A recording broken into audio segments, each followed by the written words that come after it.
Halo semuanya, selamat datang kembali di video lanjutan mengenai pembahasan studi kasus strategik dari perusahaan Mitra Keluarga Karya Sehat.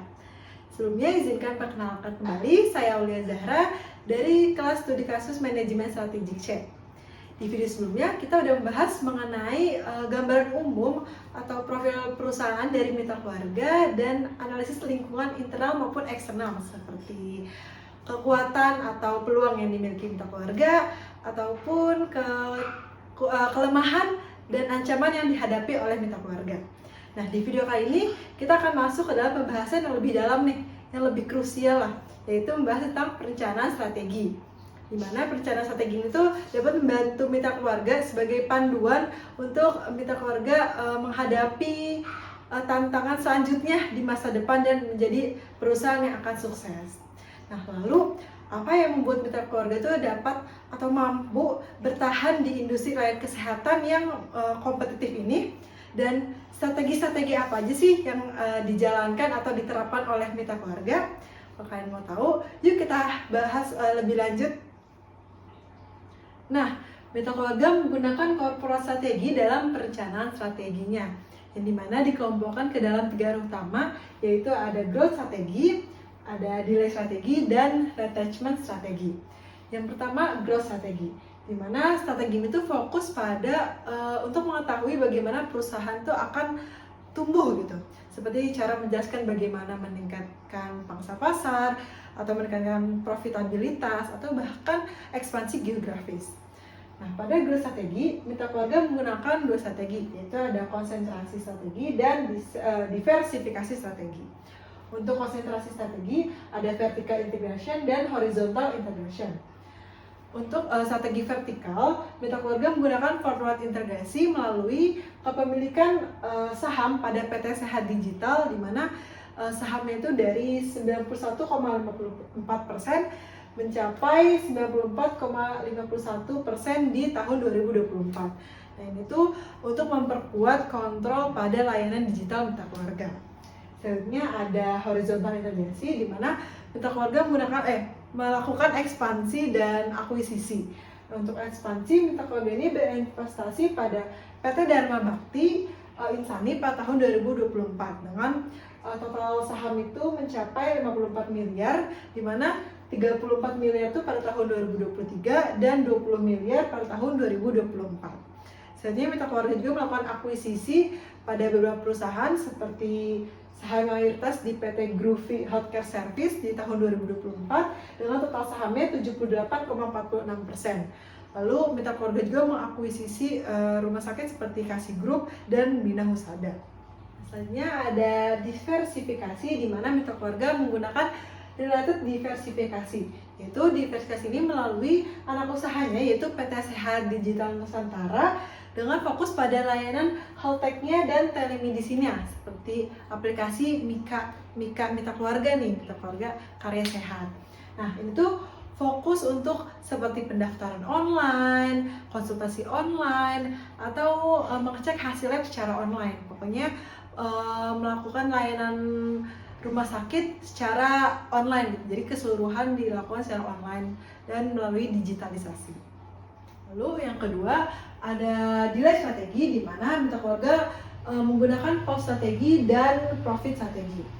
Pada COVID-19, Mitra Keluarga itu melakukan penundaan sebagian ekspansi fisiknya, yaitu rumah sakit, dan hanya fokus pada peningkatan layanan rumah sakit yang sudah ada serta peningkatan investasi pada teknologi, sehingga Mitra Keluarga tetap berada pada profitabilitas di tengah penundaan ekspansinya.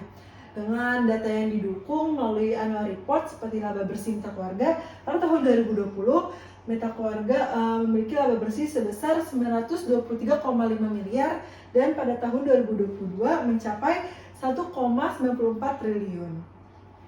Nah, selanjutnya ada retrenchment strategi, di mana di sini sebenarnya pada annual report tidak dilaporkan Mitra Keluarga itu melakukan pengurangan besar-besaran dalam hal rumah sakit, unit rumah sakit, atau karyawannya. Namun, Mitra Keluarga hanya fokus pada efisiensi biaya, terus fokus pada pengelolaan sumber dayanya, dan optimalisasi rumah sakit. Nah, Mitra Keluarga juga fokus pada digitalisasi dengan pengalihan layanan tradisional ke platform digital, dan untuk meningkatkan akses layanan bagi mitra keluarga. Nah, yang kedua ini ada bisnis strategi, di mana mitra keluarga mengelola bisnisnya melalui beberapa strategi bisnis unit. Nah, sini ada mitra keluarga sebagai core unit bisnisnya yang memiliki yang mengurus beberapa rumah sakit gitu, dengan cabang-cabang yang tersebar di 30 wilayah. Biasanya ada beberapa strategi bisnis unit, seperti ada unit layanan digital kesehatan melalui PT Sehat Digital Nusantara yang fokus pada telemedicine-nya, e-lab atau layanan digital secara online ya, seperti menggunakan Mika Apps-nya. Yang kedua ada unit operasional regional melalui PT Dharma Bakti Insani yang fokus pada ekspansi geografis dan operasional rumah sakit di daerah-daerah tertentu. Yang ketiga ada unit klinik dan layanan korporat melalui PT Groovy Healthcare Service yang fokus pada medical check up dan layanan pada perusahaan-perusahaan. Dan yang terakhir ada unit edukasi dan promosi kesehatan digital melalui sosial media mitra keluarga seperti YouTube, akun Instagram gitu. Dan fokusnya untuk edukasi publik dan digital branding. Nah, seperti membuat konten-konten di sosial media atau mitra keluarga juga sering melakukan seminar-seminar tentang edukasi kesehatan kepada masyarakat. Nah, dan yang ketiga ini ada fungsional strategi yang dilakukan mitra keluarga dalam perencanaan strateginya.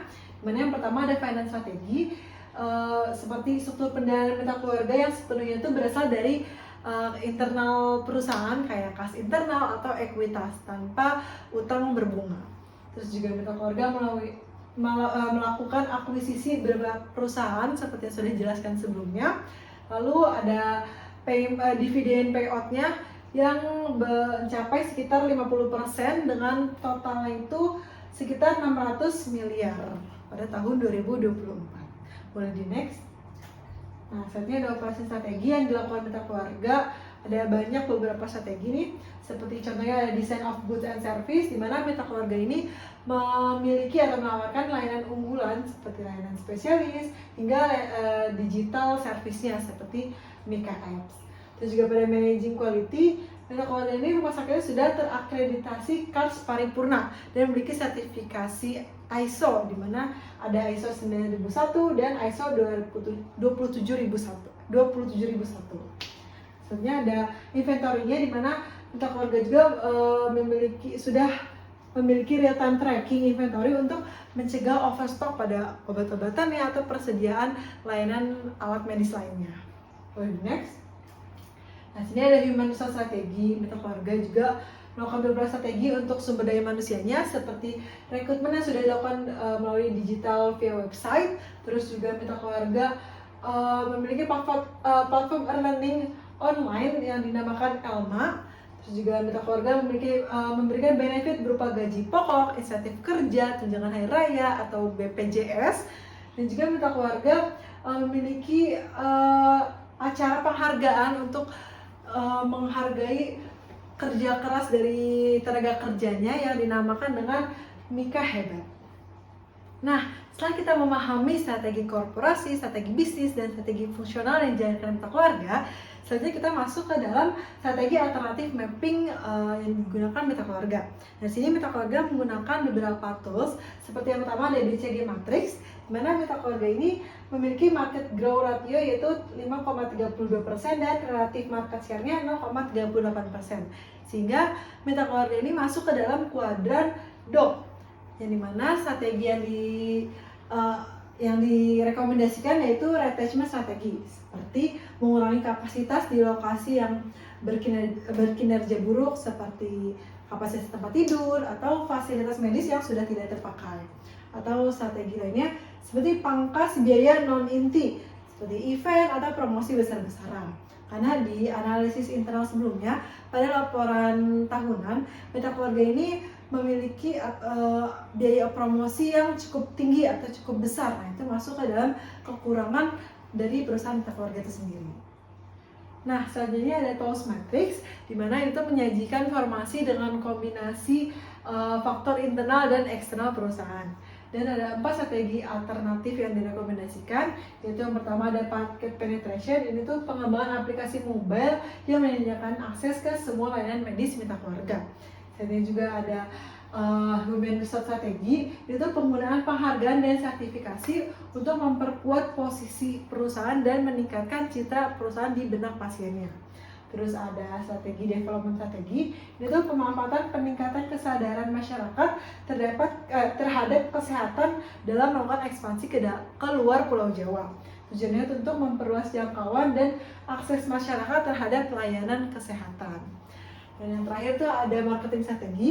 Ini tuh pengembangan layanan spesialis di cabang-cabang yang belum memiliki layanan spesialisasi tertentu. Nah, itu untuk diferensiasi dari kompetitor di daerah tersebut. Nah, ini selanjutnya ada pro and cons dari strategi alternatif yang sudah direkomendasi sebelumnya.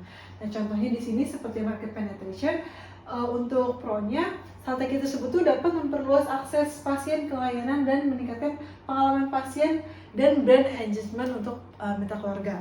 Namun kontranya, strategi tersebut itu membutuhkan investasi teknologi lanjutan dan edukasi digital untuk pasien-pasiennya gitu. Terus juga mungkin pro selanjutnya itu kayak seperti development strategi, di mana proyek itu strategi tersebut itu dapat memperluas jaringan rumah sakit di luar Pulau Jawa dan mengatasi kesenjangan akses layanan kesehatan. Sedangkan kontranya itu strategi tersebut itu terdapat risiko regulasi daerah atau investasi yang tinggi gitu. Boleh di next. Nah, mungkin contoh lainnya seperti product development, di mana pro-nya itu strategi tersebut itu dapat meningkatkan daya saing dan menjawab tren kesehatan digital secara mendukung efisiensi operasional. Untuk kontranya mungkin tidak semua pasien itu terbiasa dengan layanan digital sehingga adopsi itu bisa lambat, seperti mungkin masyarakat di daerah-daerah tertentu yang belum bisa menggunakan layanan secara digital atau secara online dan lebih memilih untuk datang langsung ke rumah sakit. Nah, setelah mengidentifikasi berbagai alternatif strategi menggunakan BCG Matrix, EE Matrix, ataupun TOS Matrix, selanjutnya kita melakukan atau memilih strategi yang paling pantas atau paling layak untuk diprioritaskan melalui alat bantu yaitu GSPM Matrix.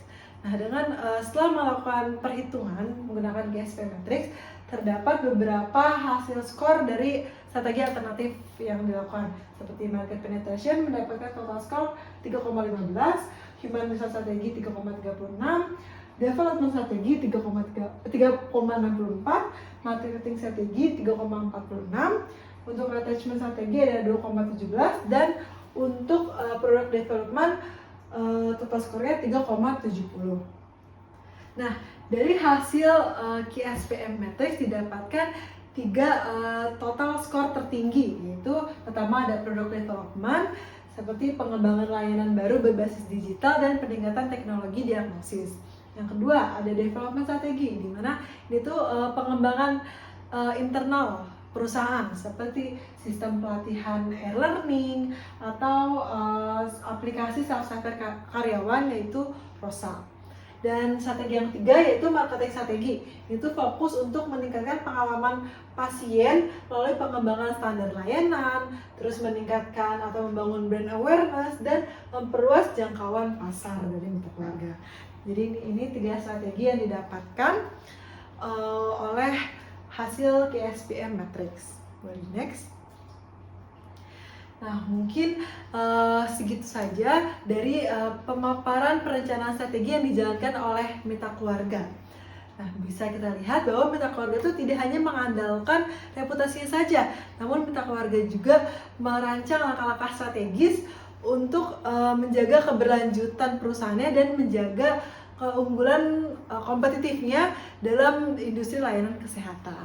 Mungkin terima kasih, presentasi dari saya segitu saja. Mohon maaf ada salah kata. Terima kasih.